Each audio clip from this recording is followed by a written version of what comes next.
খারাপ লাগে না, কিন্তু ভালোই লাগে। যখন ডেভেলপমেন্ট দেখি ভালোই লাগে। পরিবারকে সময় দেওয়ার ইচ্ছা সবচাইতে বেশি, যেহেতু ওখানে একটা জীবন সেট আপ হয়ে গেছে।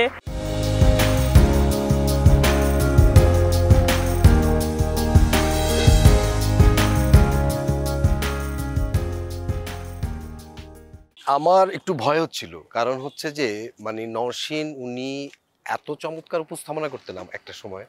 উনার সামনে আমি তো নিজে উপস্থাপক না, আমি নিজেকে সূত্রধর মনে করি। তো নিশ্চয় দর্শকের সে কথা মনে আছে, উনি চমৎকার অভিনয় করতেন। দীর্ঘদিন উনি দেশের বাইরে ছিলেন, অনেকদিন পর আসলেন। এবার কতদিন পরে আসছেন আপনি? এবার আসছি 2 ইয়ার্স। আমরা আসছিলাম লাস্ট হচ্ছে 2023-এ। আমার মেয়ের তখন 6 মাস বয়স, ওকে নিয়ে। আর এবার 2025, 2 বছর পরে আসলাম। কেমন দেখলেন, মানে এখন মানে 2 বছরের দেশের কি পরিবর্তন দেখলেন? মানে আমি যদি পরিবর্তন বলি রনি ভাই, পরিবর্তন বলবো যে অনেক কিছু আছে এখন দেশে। মানে আনাচে কানাচে আমার কাছে মনে হচ্ছে যে মানুষ বেশি, দোকানপাট বেশি, মল অনেক, তারপরে অনেক চেঞ্জেস। খারাপ লাগে না, কিন্তু ভালোই লাগে। যখন ডেভেলপমেন্ট দেখি ভালোই লাগে। কোনো ডিফারেন্সটা ওইভাবে না, শুধুমাত্র একটা জিনিস, অনেক বেশি ভিড়, অনেক বেশি গরম। না, আজকে গরমটা অনেক বেশি। আর এর মধ্যে আসছেন কতদিন হয়েছে?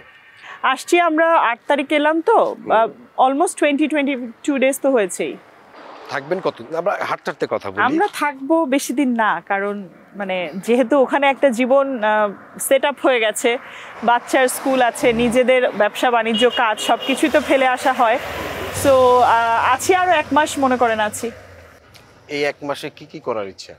1 মাসে পরিবারকে সময় দেওয়ার ইচ্ছা সবচাইতে বেশি।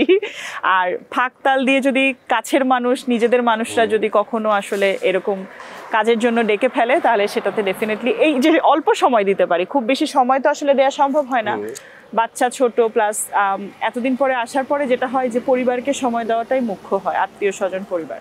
এর মাঝখানে আপনার ধরেন মিডিয়ার অনেক পরিচিত মানুষজন আছে, তারা তো জানে আপনি আসছেন। অভিনয়ের প্রস্তাব দেয় না এখনো?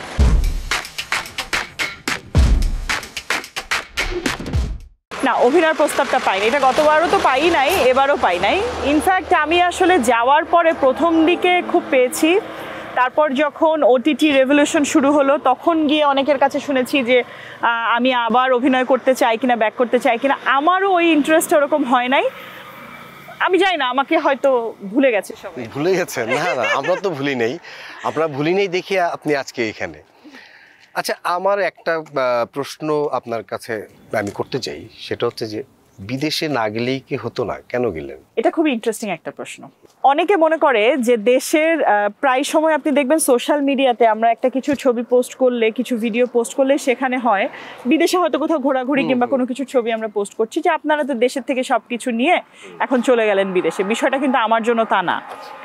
আমার জন্য ছিল, আমার ফ্যামিলি ওখানে থাকেন সেটেল। আমার বড় সন্তান যে, সেও ওখানেই ছিল, ওখানে পড়াশোনা করছিল। তো আমার একটা সময় মনে হয়েছে যে আমার এখন গিয়ে ওকে একটা পারফেক্ট টাইম দেওয়া দরকার, বিকজ ওর high school, middle school, high school এটা শেষ করে ওকে ইউনিভার্সিটিতে যেতে হবে। এটা খুব ক্রুশাল একটা টাইম। আরেকটা জিনিস ব্যাক অফ দ্য মাইন্ড কাজ করেছিল, যে আমি আসলে শুরু থেকে ওর বড় হওয়াটা ওভাবে আসলে মানে দেখতে পারি নাই, কিংবা আমি কিছুই করতে পারি নাই, আমার মা বাবাই করেছে। সো আমি ওই টাইমটা দিতে চেয়েছিলাম, কারণ একবার যখন বাচ্চারা ইউনিভার্সিটিতে চলে যায় তখন কিন্তু আপনি আর পান না, আর কিন্তু আপনার কাছে আপনার গণ্ডির বাইরে চলে যাবে। সো আমি আসলে ওই সময়টা ওকে দিতে চেয়েছিলাম। প্লাস আমার বাবা মাও চলে গিয়েছিল, তো ওই যে গেলাম আর ফেরা হলো না আসলে।